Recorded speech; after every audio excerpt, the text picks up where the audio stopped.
दोस्तों नमस्कार। तो आइए शुरू करते हैं सामान्य अध्ययन वस्तुनिष्ठ प्रश्न संग्रह श्रृंखला में एनसीईआरटी आधारित सामान्य विज्ञान का भाग 1, जिसमें हम भौतिक विज्ञान के मापन अध्याय से संबंधित महत्वपूर्ण प्रश्नों का प्रैक्टिस करेंगे। तो आइए शुरू करते हैं। दोस्तों देखिए, सबसे पहला प्रश्न जो है आज की वीडियो का, वो सूची 1 का सूची 2 से मिलान करना है। देखिए, इसमें सूची 1 में कुछ उपकरण दिए गए हैं और सूची 2 में किसके मापन के लिए ये उपकरण प्रयोग में लाए जाते हैं उनका विवरण दिया गया है। देखिए दोस्तों, स्टेथोस्कोप एक चिकित्सकीय यंत्र है और इससे हृदय की ध्वनि सुनने के लिए इसका प्रयोग किया जाता है। एक का तीसरा हो जाएगा स्फिग्मोमैनोमीटर। दोस्तों, स्फिग्मोमैनोमीटर रक्तचाप यानी ब्लड प्रेशर मापने के लिए प्रयोग किया जाता है। देखिए कैरेट मीटर का प्रयोग सोने की शुद्धता का पता लगाने के लिए किया जाता है, यानी गोल्ड की प्योरिटी का पता लगाने में कैरेट मीटर का प्रयोग किया जाता है। और लक्स मीटर, इसका प्रयोग प्रकाश की तीव्रता मापने के लिए किया जाता है। तो याद रखिएगा, सही उत्तर आपका मिलान इस तरह से हो जाएगा 3, 4, 2 और 1। तो विकल्प देख लेते हैं। 3, 4, 2 और 1, ऑप्शन सी सही उत्तर है। थोड़ा सा विस्तार में अगर जो आप देखें दोस्तों, तो स्टेथोस्कोप जो होता है एक चिकित्सकीय यंत्र या मेडिकल इंस्ट्रूमेंट होता है जो चिकित्सक द्वारा रोगी के शरीर की आंतरिक, हृदय, फेफड़ों और आंतों की ध्वनियों को सुनने के लिए प्रयोग किया जाता है। इस यंत्र का आविष्कार वर्ष 1816 में फ्रांसीसी चिकित्सक रेने लेनेक द्वारा किया गया था। दूसरा स्फिग्मोमैनोमीटर है। तो स्फिग्मोमैनोमीटर ये रक्तचाप द्वारा शरीर का रक्तदाब यानी ब्लड प्रेशर मापा जाता है। इस यंत्र का आविष्कार 1881 में ऑस्ट्रेलियाई चिकित्सक सैमुअल सिगफ्रीड कार्ल वान बेस्ट द्वारा किया गया था। कैरेट मीटर ये एक वैज्ञानिक यंत्र है जिसमें यक्ष कीड़ों के प्रयोग से सोना, चांदी, प्लेटिनम, पैलेडियम, रोडियम और अन्य संबंधित मिश्र धातुओं की गुणवत्ता और उनके धात्विक संगठन का परीक्षण किया जाता है। और लक्स मीटर, दोस्तों लक्स मीटर का प्रयोग किसी क्षेत्र विशेष में पड़ने वाले प्रकाश द्वारा उत्पन्न चमक की तीव्रता यानी इंटेंसिटी ऑफ ब्राइटनेस का माप करने में किया जाता है। आइए अगले प्रश्न पर आते हैं। ये भी सूची का मिलान करने से संबंधित है। सूची 1 का सूची 2 से मिलान करना है। सूची 1 में उपकरण यानी यंत्र हैं और सूची 2 में मापन की गई राशि होती है। तो आइए मिलान करते हैं। दोस्तों अमीटर का प्रयोग विद्युत धारा के मापन में किया जाता है। हाइग्रोमीटर का प्रयोग, तो ये दोस्तों हाइग्रोमीटर मौसम विज्ञान में आर्द्रता या जलवाष्प की मात्रा मापने में किया जाता है। तो ये बी का चौथा हो जाएगा। स्प्रिंग तुला, देखिए बहुत ही महत्वपूर्ण है। स्प्रिंग तुला का प्रयोग दोस्तों ये आपका भार मापने में किया जाता है। और बैरोमीटर, इससे दाब का मापन यानी वायुमंडलीय दाब, जिसको एटमॉस्फेरिक प्रेशर कहा जाता है, इसका मापन किया जाता है। तो सही मिलान आपका हो जाएगा 3, 4, 2 और 1।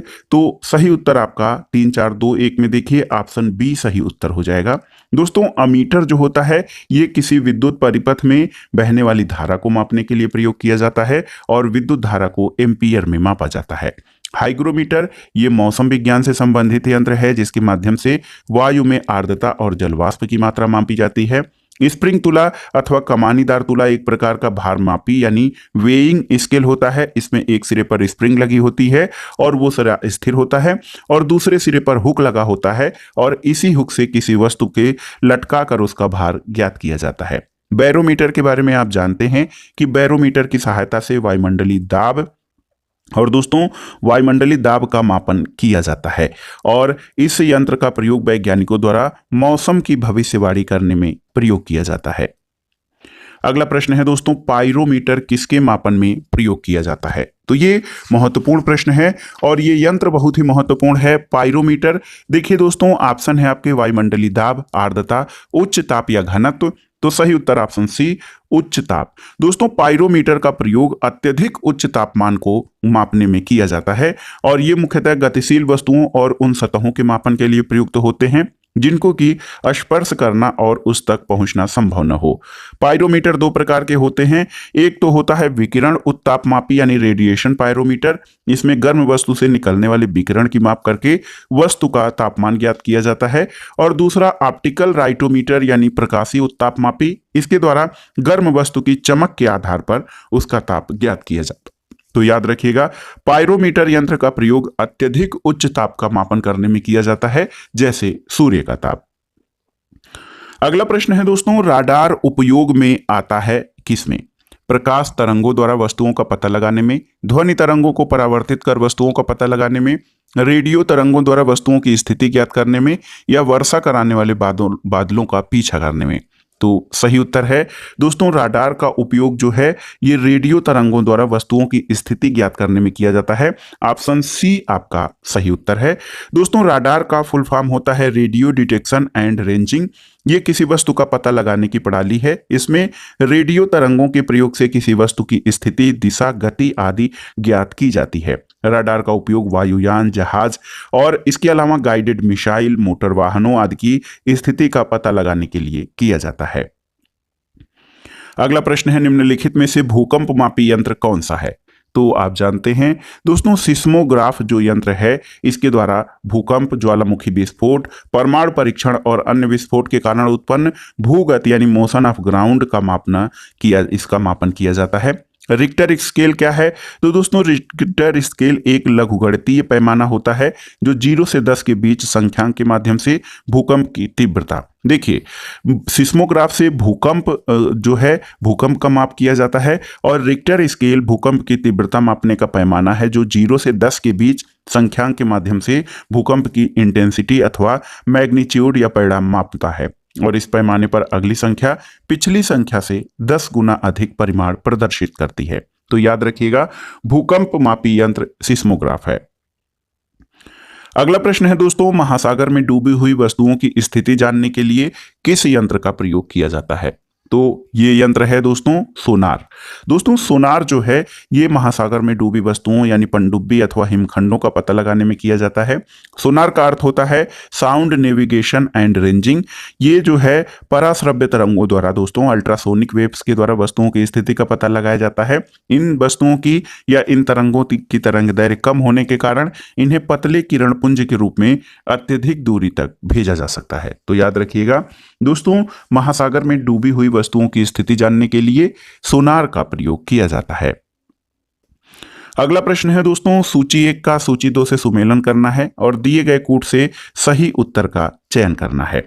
तो यहां पर देखिए, सूची 1 में यूनिट यानी इकाई दी गई है और सूची 2 में प्राचल दिया गया है, यानी कौन सा जो है चाल या गति किसके द्वारा मापी जाती है। देखिए दोस्तों, वाट, तो वाट जो है ये आपका वाट शक्ति का मात्रक होता है। नाट जो है ये दोस्तों समुद्री जहाज की गति मापी जाती है। नॉटिकल मील यानी जो दोस्तों नॉटिकल मील जो होता है ये समुद्री दूरी मापने की इकाई होती है, और प्रकाश वर्ष अंतरिक्ष में दूरी मापने की इकाई है। तो इस आधार पर 4, 3, 2 और 1, 4, 3, 2 और 1 ऑप्शन आपका हो जाएगा ऑप्शन सी। दोस्तों, वाट अथवा शक्ति ये सामर्थ्य को मापने की इकाई है। कार्य करने की दर को शक्ति कहते हैं। नाट दोस्तों समुद्र में जहाजों की गति मापने की इकाई है। इसको नॉटिकल मील प्रति घंटा में व्यक्त किया जाता है।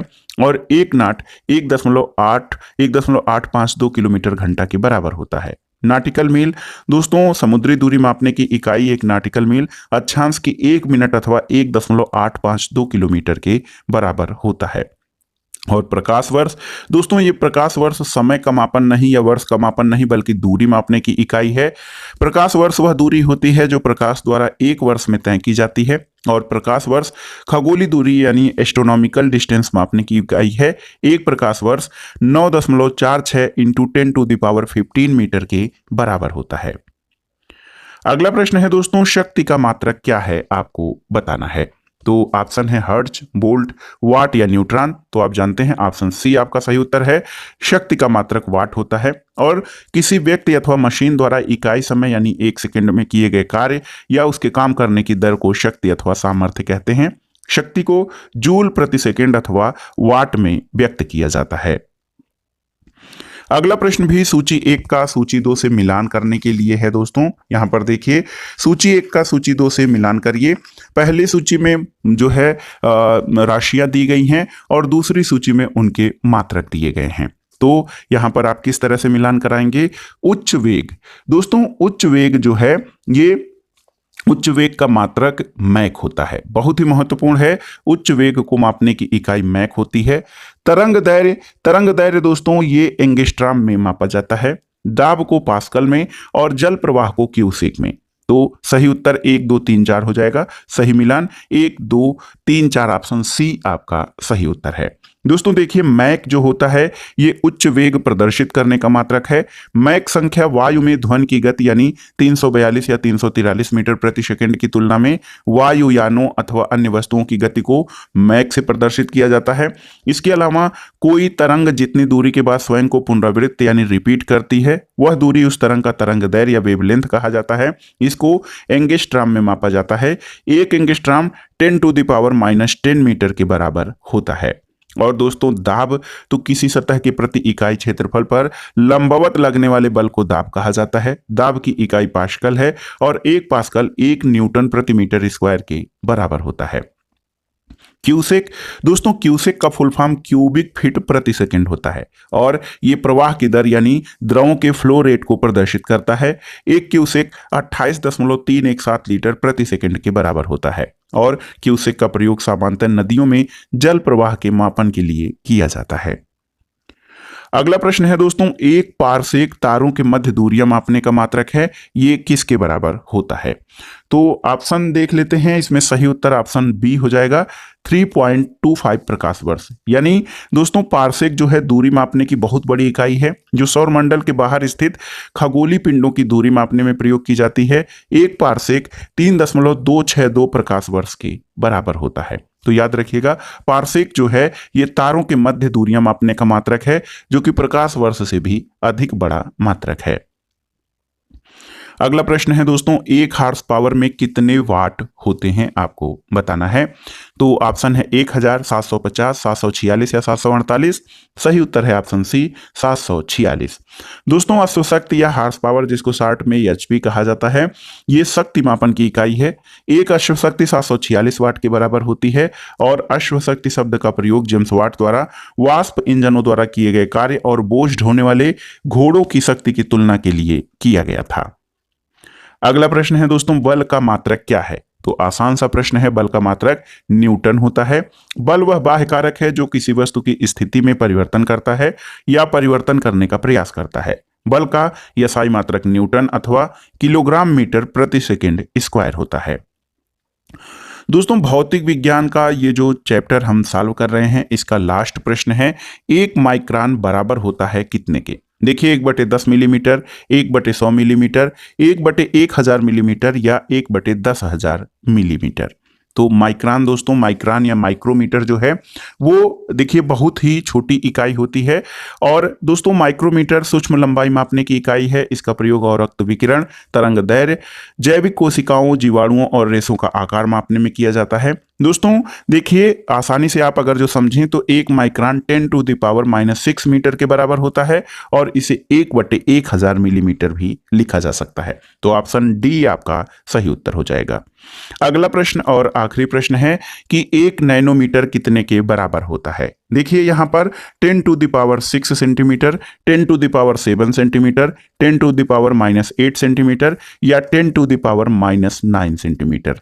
तो देखिए दोस्तों नैनोमीटर मीट्रिक प्रणाली में लंबाई मापने की छोटी इकाई है जो कि 10⁻⁹ मीटर के बराबर होता है। और अगर सेंटीमीटर में पूछ रहा है तो सेंटीमीटर में इसका मान हो जाएगा 10⁻⁻7। तो सही उत्तर ऑप्शन बी हो जाएगा। 1 नैनोमीटर 10⁻⁹ मीटर या 10⁻⁻7 सेंटीमीटर के बराबर होता है। तो दोस्तों ये था आज का वीडियो। दोस्तों वीडियो आपको कैसा लगा हमें कमेंट बॉक्स में जरूर बताइएगा। वीडियो को लाइक करें, शेयर करें। वीडियो देखने के लिए धन्यवाद दोस्तों, नमस्कार।